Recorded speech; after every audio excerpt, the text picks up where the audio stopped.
Well, hello everyone, and welcome to Painless Universal, a conversation with myself and Welsh.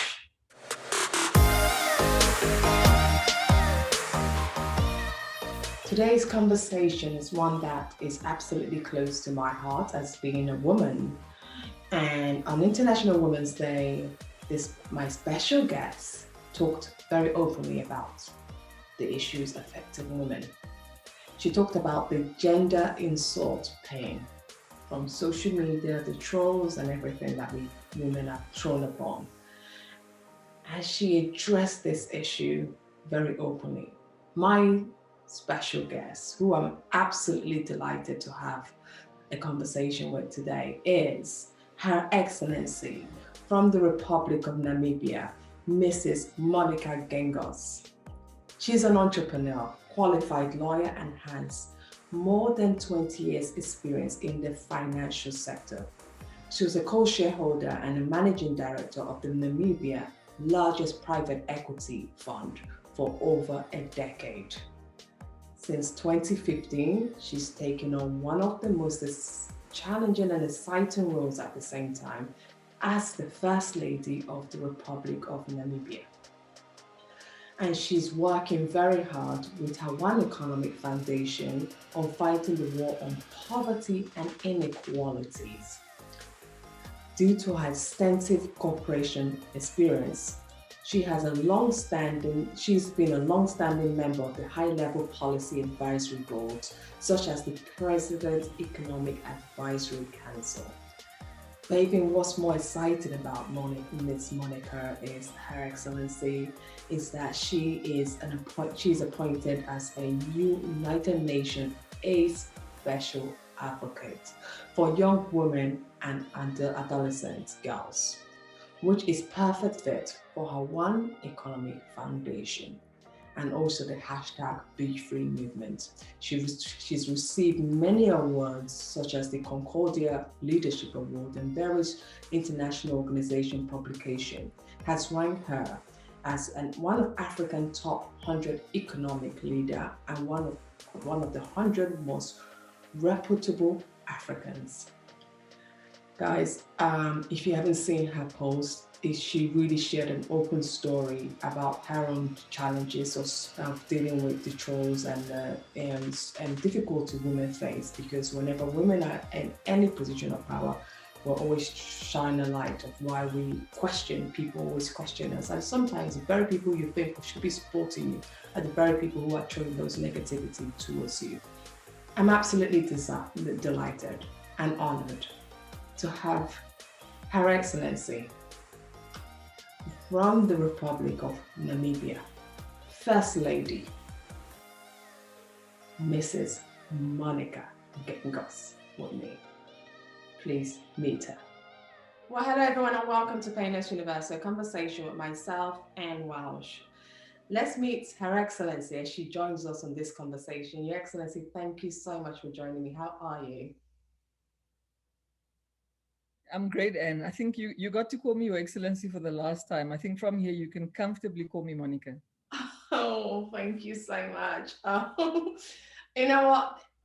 I've been doing this work for a very long time, and we're always very formal. But if you insist, I will call you Monica. Yeah, because it doesn't matter to me, and I'm very glad to call you Monica. How are you, Monica? I'm good, thanks, Anne. How are you? Very well. And how is the Republic of Namibia? Because I am calling you from London, and London, England. We're doing well. The sun is shining, so we're all happy. How is it in Republic of Namibia right now? Very much the same. We're doing well. Sun is shining.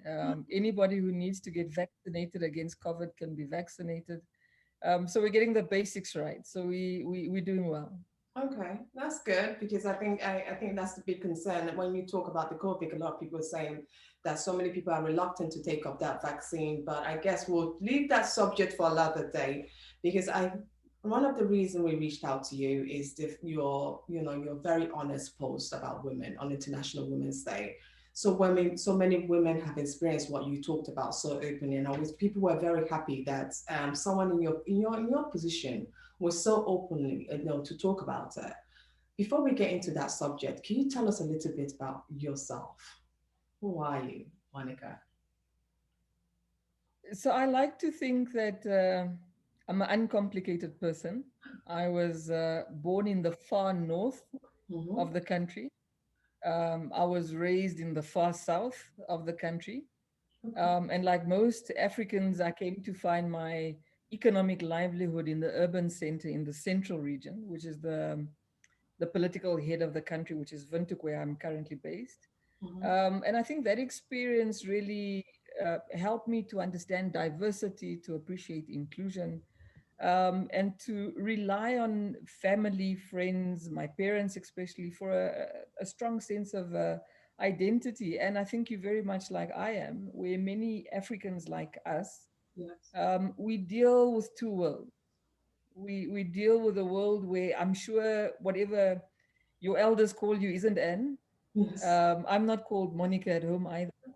And then we deal in a world where you're Anne, I'm Monica, we speak fluent English, we travel the world's capitals. But the reality of where we come from is very different from what we experience. So it's like a schizophrenic experience that many Africans have to deal with. So I'm very much in that mold.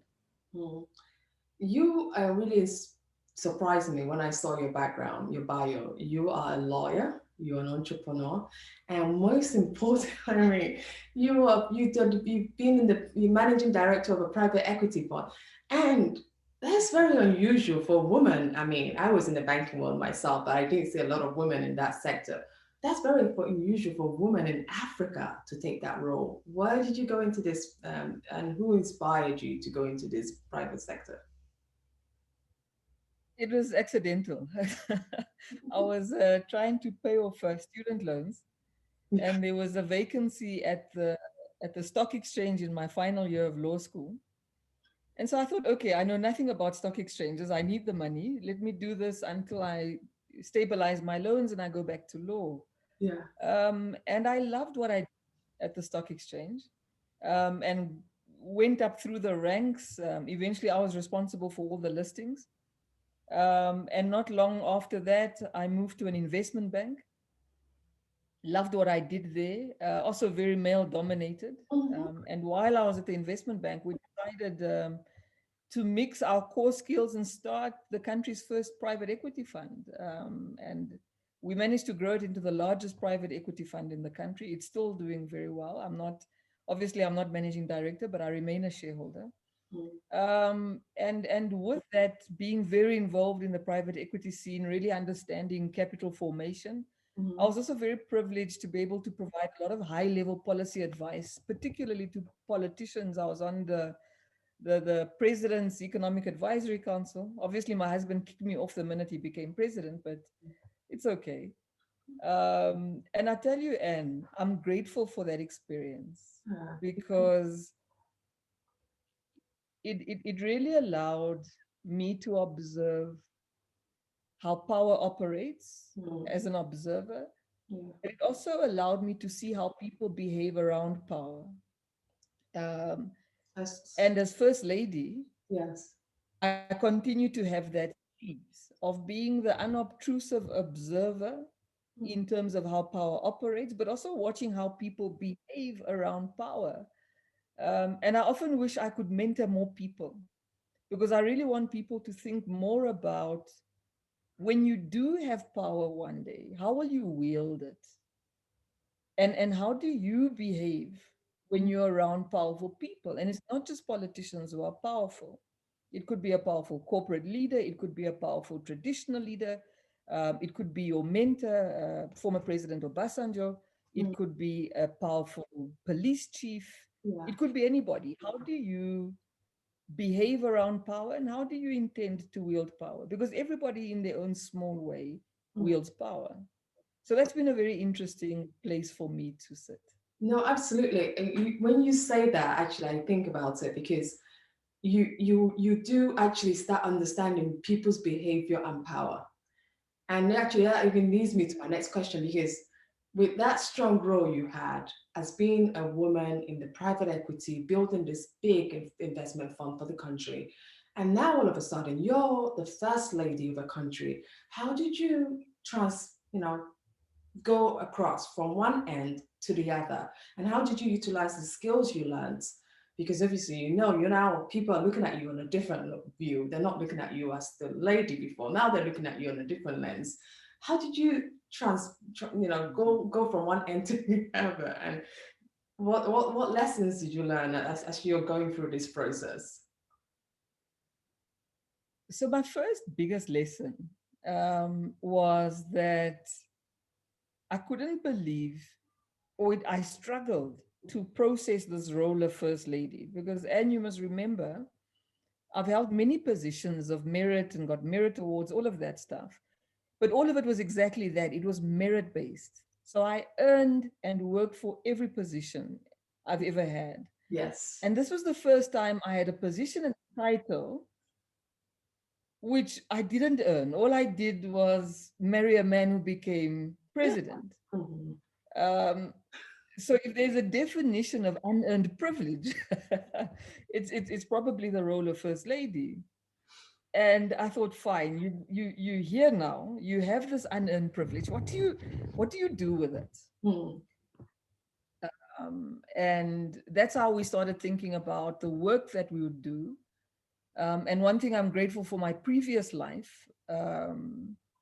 is that it helped me grow a thick skin. Yes. And that skin is helping me a lot Mm, at the moment. mm, But the second thing that it did, especially in the financial sector, Anne, and I know you said that you also previously worked in the financial sector. yeah. Financial sector is very output driven. Yes. It works on metrics, it works on results, and you need to have a work ethic. And I've been called so many horrible names, but I'm grateful to the people who call me names. There's one thing they've never called me, and that's lazy. so, so I'm not lazy.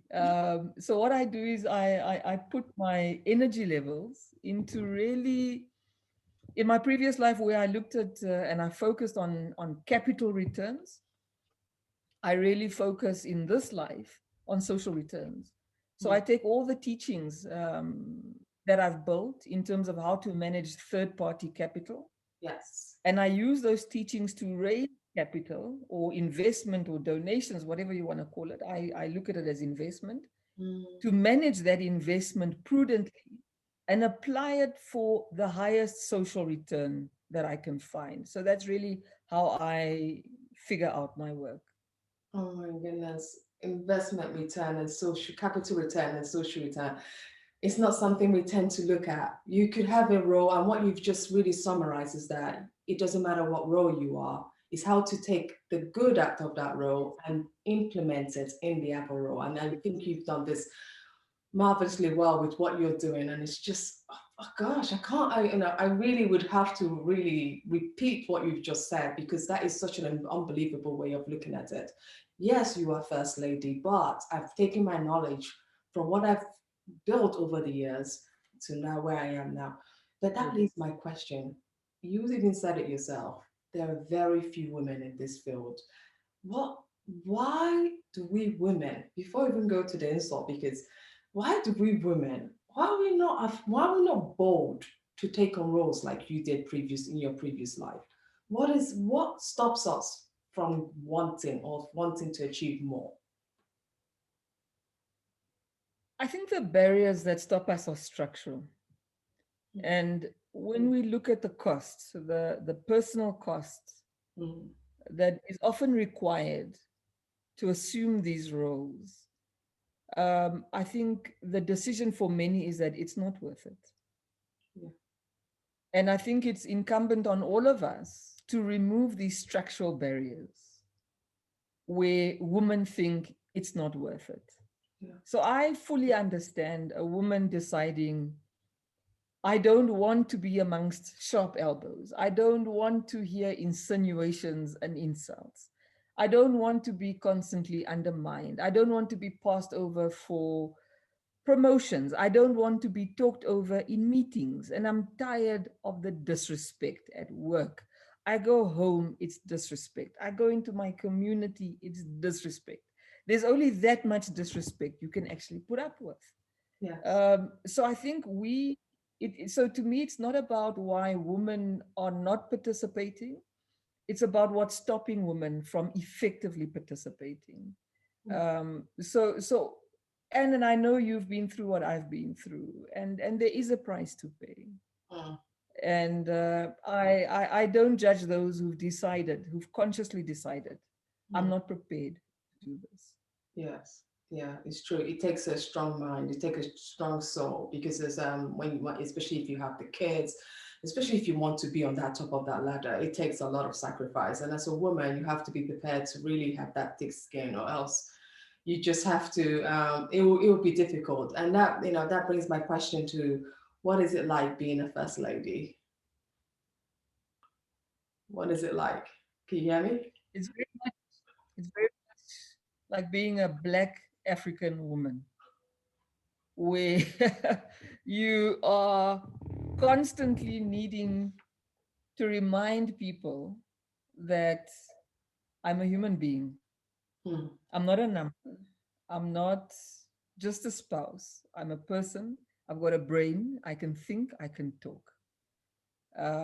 It's also very dependent on who your spouse is. So I'm super privileged where my husband is very progressive. Hmm. Our personalities are very compatible. So he doesn't concern himself too much with the things that I do and say. He just rolls his eyes and he says, "Ah, you." So I would imagine if it was a different kind of man, or a man with insecurities or low self-esteem, I think he would struggle with somebody like me. So we make a great unit. So uh, so to me, being first lady is very much it's a temporary thing. Yes. I'm temporarily married to a president because he's not going to be president forever, but I'll forever be his spouse. Yes. And that's the part I enjoy a lot. I enjoy being his spouse because he's a good husband. I sometimes enjoy being first lady. There's times I don't enjoy it. But it's a privilege. It's a privilege to be accorded social capital, even if it's unearned, and to do something about that unearned privilege to help others. So I still haven't wrapped my mind around it, Anne. But I think more than anything else, it's a privilege. You did say there are good things you enjoy from being the first lady, but there's also the negative side of first lady. I think that brings my question to the gender insult, which is more prevalent when you're in the public eye, because when you're in the private sector, I don't think you got that as much as you would get now. Now people see you and think, oh, what is she there? Does she deserve this role? People ask all kind of questions. So you said in your own words that you've been subject to the following callings, fat, ugly, stupid, all these kind of words, and and you say, why? So in your mind, when you started noticing all of this, what was going through your mind when you started noticing all these name callings and people having the nerve to even address you like as if they know you? Monica, what was going through your mind when you first decided this isn't, I can't deal with it, but first you got the name calling? So the first thing that I realized is when you're married to a politician, you inherit their enemies and their friends. Yes. Um, so I initially felt that the insults were politically driven and that I must just suck it up. But then I started to notice a trend that the same people who were very engaged with me were also very opposed to the feminists on Twitter. They were very opposed to the LGBT plus community on Twitter. They were very opposed to anybody who was basically shaking the status quo. That's Then correct. I realized, no, this is not political. Yes. This is about preserving the status quo. So anybody who speaks outside of the status quo or questions it in any way comes under attack from the same people. But the motivating factor for me around the insults was where I would sit around the table. You go to these big meetings, whether it's the UN General Assembly in New York, you find leaders in London, you find them all over the world. But somehow, women leaders, we come together and we end up having the same conversation. And I realized, but it's not just me, it's women all over the world at all levels in society. And the one thing that these insults has managed to do is to silence all of us. And increasingly, I found more and more young female leaders in the corporate and the public sector saying, I don't want to go through what you've gone through. Yes. And I realized I have a responsibility to speak to my experience and to verbalize my experience so that those who are going through what I'm going through don't feel so burdened by their experience and realize, wow, okay, it's happening to everybody. And to normalize it and say, but we must stand up against this. Because as I said, Audre Lorde made it clear, your silence does not protect you. But worse than that, it harms others who can't speak for themselves. No, that is so true, because I don't know if you saw Dr. Ngozi Okonjo-Iweala when she took on that job as the World Trade Organization Director General. Rather than saying congratulations, you've done a marvelous job, you deserve to be here, is she going to wear that outfit to come here? That fat woman, she should be at her kitchen cooking for her grandchildren. All these words were coming through. Nothing said, congratulations, you deserved it, you've earned it, you need to be here. So when your words came out, when you made this video, I realized I was so happy you spoke, because it's so many women are silent and not courageous enough. But my question is that why are we afraid to talk? Why are women not talking about it more and more and shaming those doing this? I think it's because we all intuitively know that when you stand up to the people who do this, there's always a backlash. So when we were doing that video, I was so nervous in the first 2 hours of its release because I knew the backlash was coming. Yes. So the first day, the second day, there was this humongous reaction, particularly from women, but also from men. A positive reaction that really reinforced what I was saying. And people were saying, but this is my story. This is exactly what's been happening to me. But 3-4 days afterwards, Anne, the backlash started. And I was ready for it. Yes. But it goes to what you say, why do we keep quiet? We keep quiet for the same reason rape survivors and rape victims keep quiet. Because they know the backlash is always there, where they'll focus on you, but you are self-pitying. But you also talk too much. Why don't you keep quiet and then we don't criticize you? But yes, but your politics are bad. So somehow they managed to turn around that and make me the problem. Yes. And I was okay with that because I think you must all understand there'll always be backlash when you speak out of turn or when you speak about issues that people don't want you to speak about. And I'm comfortable with that backlash because I also know there's people who are quiet going through exactly what I'm going through, being called exactly the same names. I had young lawyers, young accountants, young professionals in the private sector reaching out and saying, but this is happening to me. I got promoted and people are saying I slept with my supervisor. I was decampaigned as a politician and I didn't make it into office because people made up a story that I'm a witch. Not long afterwards, one of our female parliamentarians in the Namibian parliament was literally called an infertile witch right after that video. So it shows you the extent to which this kind of mindset has entrenched itself. But it also reminded me of how sometimes as women, we live in a misogynistic world. So some of us also end up being misogynistic. And we end up encouraging and defending this type of behavior. Yes. And I'm not sure what the solution to that is. Monica, that was what I was going to ask you. I was going to ask you, do you think the solution lies in our home, the way we bring up our kids, or does it, the way we interact with our sisters, our mothers? Because I always think charity begins at home. What you accept from your family is what you should, and when they know these are your limits, then they probably take it outside and they know, okay, I shouldn't accept this because my mother taught me not to accept this. I don't know, do you think we should start with our home, with our own family, to make this change, to make this, I don't know what it is. Lee, have you thought about what can we do to start making changes?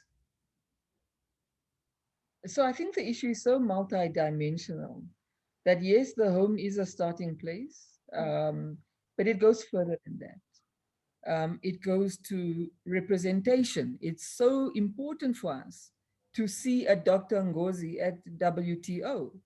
It's important for me to Yes. see a UNAIDS being led by a Winnie. Yes. Its representation is important, but with representation comes responsibility, whether it's in the private or the public sector, whether it's in multilateral institutions or domestic public sector agencies, where we need to be more intentional and about building networks, about changing mindsets. But I think the other thing that we need to be intentional about is people do things when there's no consequence. Yes. And I think people are publicly misogynistic Mm. because there's no consequence. That So is I think we need to engender an attitude in all of ourselves, male and female, where there must be such. So when there's a headline, Dr. Ngozi goes to WTO, and then they write, a grandmother of 4 mm, appointed to WTO. The backlash to that needs to be so consistent and predictable mm, that editors will immediately refuse to publish such a headline. yeah. And to me, the lesson is, to the extent that I don't defend myself, when I see it happening to other women, I should raise my voice and say, what you did there was wrong. Yes. And this is also for men, because they are men. And I've seen it with my own eyes. Even on social media 4 days ago, a young man was defending me against a very nasty comment being made by a former politician. And this young man said exactly what I would have said to defend myself. And I thought to myself, I'm grateful to this young man Yeah. because he's standing up and saying what I would have said to another man. So men are also part of the solution here. It's true. And they also, when they see something wrong, that they stand up and they defend. And I got emails from a lawyer in Zambia. I got emails from a man in Nigeria, and their message was, thank you for opening my eyes, and I will stand up and defend women where I see that what is being done here is wrong. I got so many emails from especially young women. I got emails from older women from all over the world. And I was grateful to each of them for sharing their stories, because I realized I'm not being mad. I'm not being oversensitive. I'm not self-pitying. Uh, I'm verbalizing an experience that so many of us are going through. I like that. I'm not being mad. I'm not that mad black woman who just wants to talk. I'm just saying something that all of us are going through. And it's But, so true. and haven't you been through that, where you say something and somebody's reaction actually gaslights you so effectively that you start thinking, wow, maybe I'm the problem. Maybe I must change. I've been through that myself as well, because sometimes things happen and you think, oh gosh, should I have said something? I probably should have. No one seemed to be agreeing with me here. So what did I just do? But Exactly. yours is such a, honestly, such a hard hitting conversation. It's such a hard hitting topic because it's affecting women. And now it's actually leading so many women to question themselves and say, should I really do this? Should I really take on that job? should I really, we've just got a first vice president who is a woman in the United States. And, that shows that, yes, the world is changing, but we need to help those women who are there to keep still believe because they're also human. And we tend to forget, and a lot of people forget that people, even in no matter what position you are, you're still human. And they deserve that respect as well, rather than just having those nightmare. But I love what you said. You said we need to ask women to speak up for themselves when harassed and post videos online using the hashtag your silence will not protect me. So how can this behavior towards I mean we've talked slightly about it, about the alteration about men speaking up, but in utilizing of the hashtag which you've asked women, how can we use this hashtag and how would this help to change the conversation? I see it in the work that we do, and we do a lot of work with survivors and victims of sexual violence. Hmm. And we usually do a lot of, some of them want to tell their story publicly. Hmm. It's therapeutic for them. And we always do pre and post counseling. Because we always say telling your story publicly isn't for everybody. Because sometimes the reaction of the public can break you. And if you haven't fully processed your trauma, be careful of going into the public domain with Yes. your story, because there's sensitive people and there's insensitive people.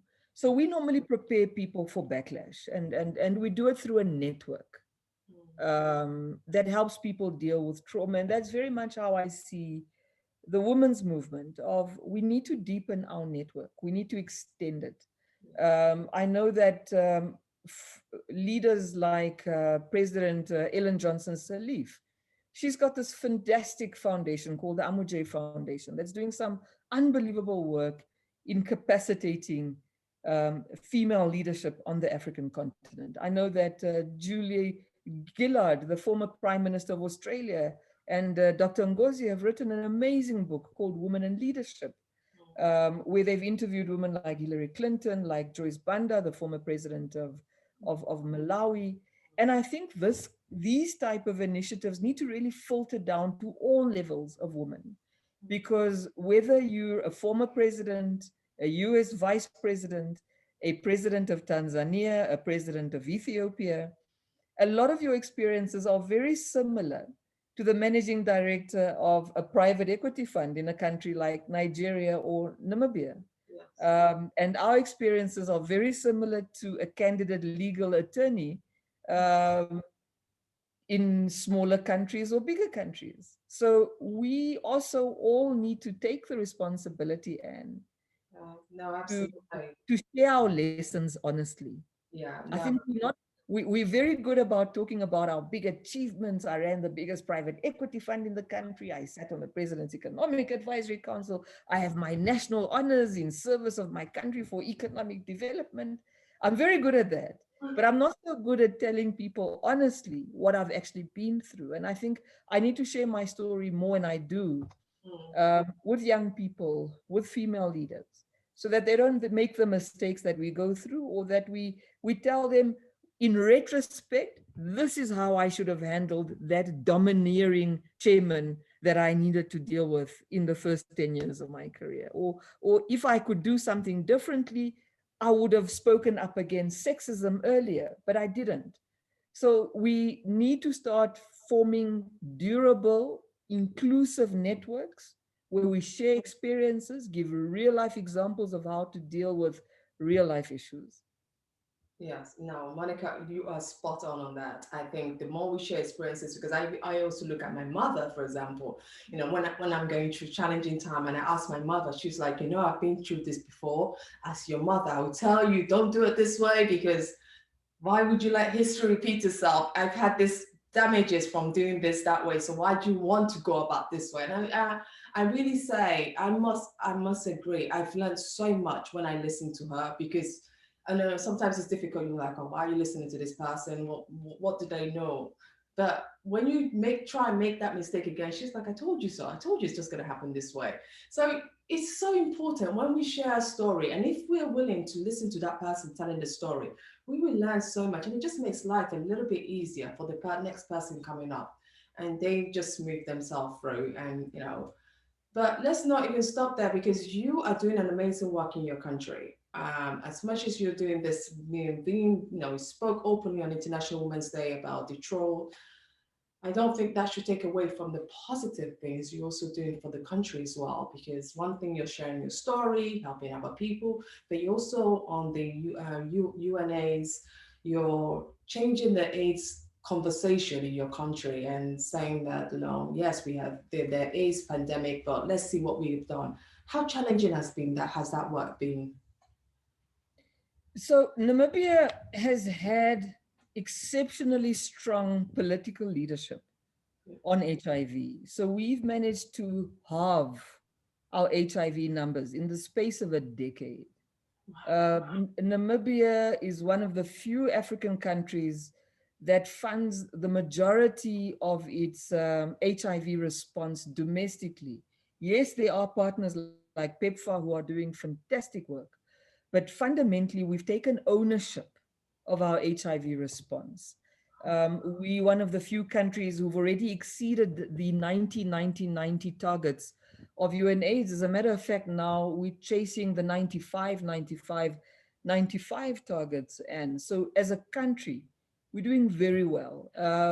Something that excites me, for instance, is we are at a rate where we're trying to get to zero transmission of mother to child HIV transmission. Mm-hmm. Right now, we are at 98% of women who are giving birth in our clinics and hospitals are not transmitting.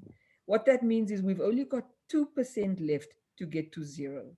So we've got young people who are being born free of HIV. Those who have HIV are tested, most of them. Those who are tested, most of them are on treatment, and most of them on treatment are virally suppressed. They can't pass it on to others.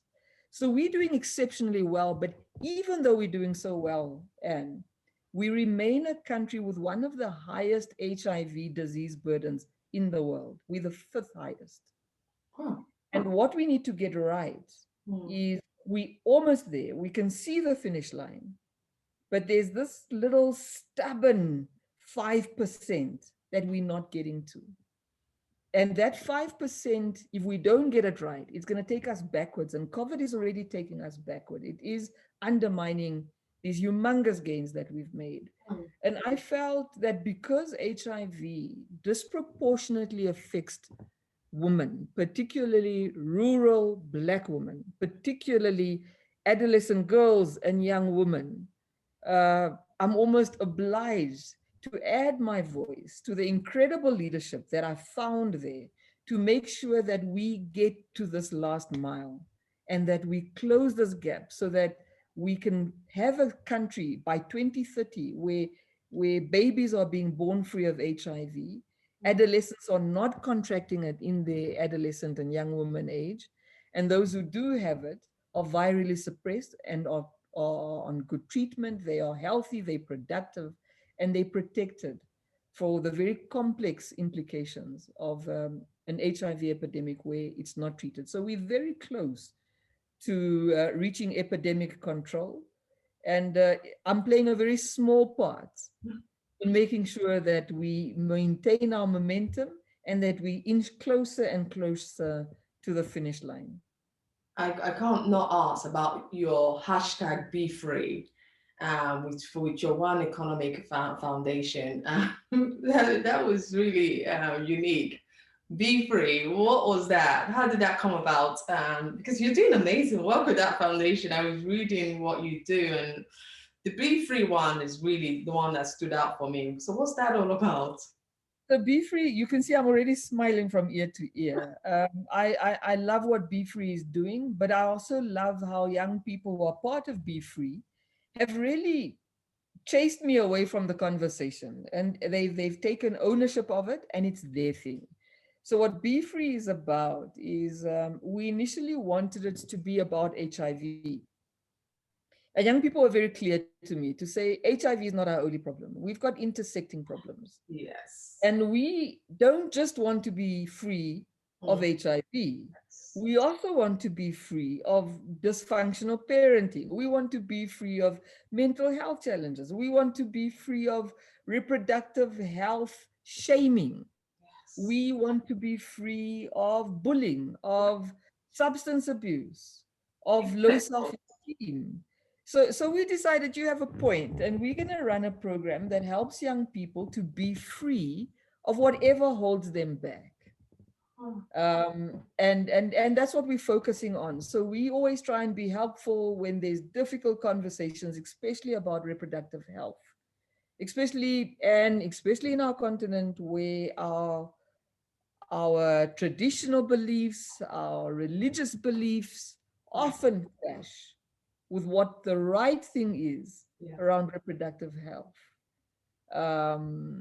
And just judgmental attitudes towards young people's sexual activity, for instance, which isn't helpful. No. Doesn't help them to access services, doesn't help them to access treatment. It actually discourages them.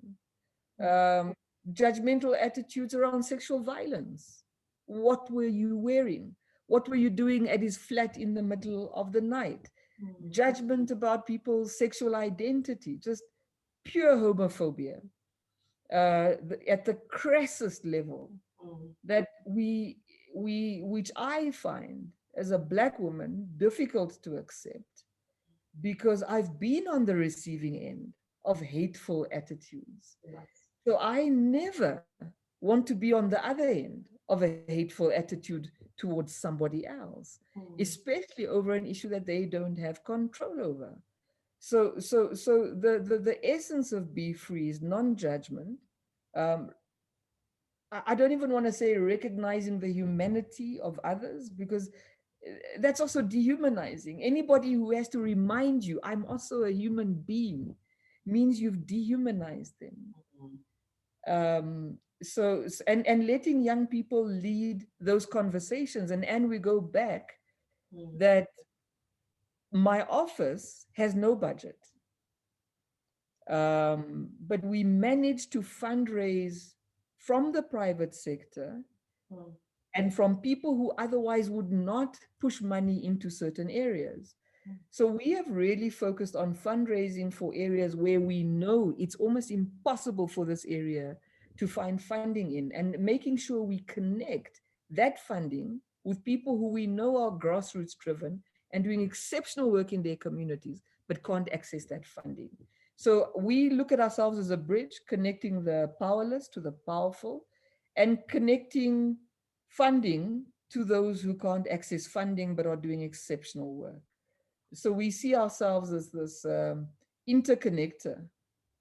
No, this Be Free, it's just a phenomenal thing. What you just said, saying that, it's letting young people lead, letting young people talk about, yes, we do HIV, it's a very important issue, but they had the voice and said, this is my concern, but there are other things that are also burning. And it's very rare that you get someone in your position actually listening to what they have to say.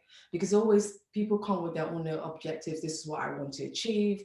But you, with this Be Free movement, what's really inspiring about it is that you've taken this initiative and said to the young people, I want to tackle HIV, but I want to also let you be free and tell me as well what is the issues of your burning concerns. And it's just so marvelous because so many people are so scared to talk about it, and this Be Free gives them that voice, that platform, that and also that ability to raise funds for something that means so much to them. So I'm so happy you did this. Monica, before I let you go, I have to ask you about the COVID impact because I think that has impacted so many people. And here in the United Kingdom, where I'm staying, it was it was really awful. It's just now we're starting to slowly get back to life and get back to business, but it's still very challenging. How has it been in Namibia? It's been the same, Anne. You must remember that the way that COVID has impacted countries like ours, where we've been talking a lot about optimizing our healthcare infrastructure. So it wasn't optimal when COVID hit us. Mm. We came out of a drought and an economic recession. So our fiscus was not at an optimal place. We were already battling with poverty, inequality, unemployment. Um, so what COVID came to do was just worsen structural issues that we were facing on so many fronts. And I think the Namibian response to COVID has been very responsible, very thoughtful. But like you in the UK, we are not immune to the misinformation on social media about vaccines, which then triggers vaccine hesitancy. I was reading about a country on the continent where vaccines expired. I don't know why they expired, but I suspect vaccine hesitancy is an issue. We're seeing it here. We've got vaccines in Namibia, but there is vaccine hesitancy. Um, and so what COVID has done is just tracked whatever structural problems we've had and deepened them. People have lost work, people have lost livelihood, people have lost loved ones. Yes. But more horrifying for me was the fragile nature of global solidarity.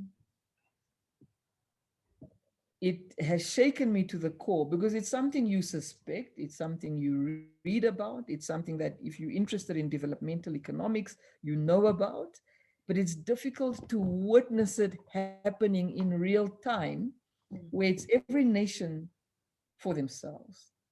Yes. And as frustrating as it is, it reminds me, Anne, why it's urgent for our continent to develop strong leadership Yes. that enables us to withstand crisis by making our economies and our people resilient to external and unexpected shocks like COVID.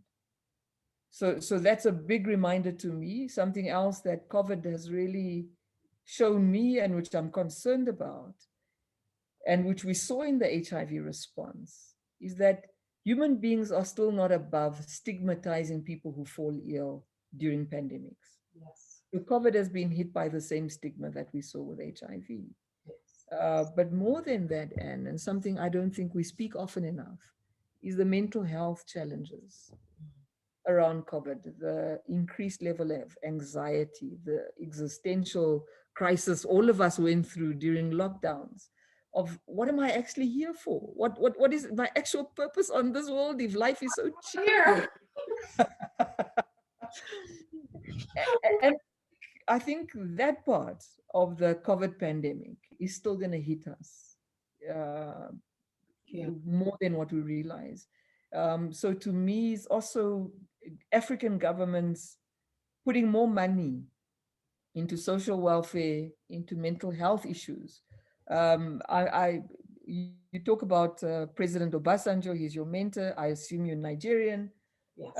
And think of how Nigeria reacts. How many mental health institutions does Nigeria have? Whatever that answer is, will probably be the same answer for Namibia. It will probably be the same answer for most African countries. Yes. So we do need to have greater investment in the mental health and well-being of our people. And that should be part of our developmental agenda. Yes. I couldn't agree more. I think you're right. I am from Nigeria, and one of my biggest challenges in Africa is our healthcare system. I've always questioned it, and I always wonder why we have neglected that very most important. As much as I think the two most important things for me, I've always thought about is food and your health. And I've never understood why we African, my continent, has neglected that part, the healthcare part. And I feel it would change a lot. And I hope this COVID will really shine a big light on everything and make people realize the importance of it, because it's something I've been stressing out for a very long time. Monica, I am super delighted to spend this afternoon talking to you. I'm really glad you shine a light on a very critical subject that is affecting so many women I had the conversation with her, Her Excellency Joyce Banda. She said the same thing. And, so many women I talked to all share your views that this name shaming, calling needs to stop. Women on top are also human beings as well. And I'm glad because you've paved the way for so many other young girls to find their way in this cruel world and believe that they could do it. Thank you so much for your time, Monica. Thanks for the invitation, and I appreciate it. Thank you so much. And I wish you all the best. Stay And well. you too.